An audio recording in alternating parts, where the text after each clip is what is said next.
Multiple NBA players and coaches have been arrested in connection with a mafia-linked sports rigging and gambling investigation. One indictment alleges bettors were tipped off to injuries and player involvement. And yet another accuses an NBA coach of helping to coordinate high-stakes illegal poker games run by the mob.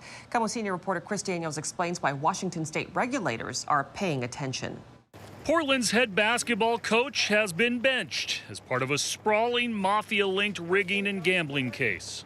NBA player Terry Rozier is accused of taking himself out of games and giving co-conspirators private information likely to affect the outcome or performances. Portland coach Chauncey Billups accused of organizing poker games to cheat unknowing victims and also meets the description of a co-conspirator that the Blazers would be tanking or intentionally losing with information not available to the public or betting companies. It definitely opens up a light and something that it definitely should be looked at.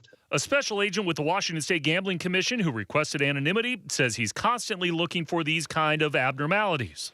We do have laws in place for that type of issue where there's inside information or some kind of an integrity or match manipulation incident. Jontay Porter, who played for a year at Seattle's Nathan Hale High, has already been banned by the NBA after other point-shaving allegations. And NBA Commissioner Adam Silver has acknowledged in the past he's concerned about the integrity of the game. I'm very concerned if there's any illegal activity going on in our league.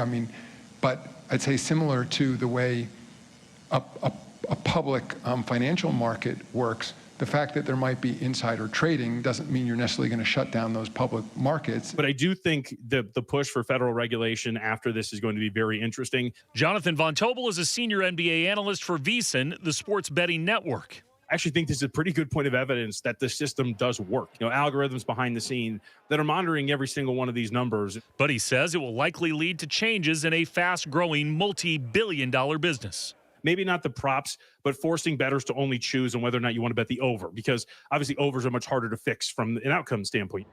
Billups and Rozier have made their first court appearances, and the two separate indictments suggest, based on the named conspirators, that they are interconnected.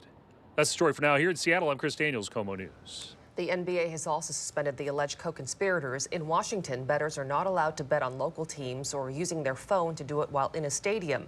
That's not the case in other states.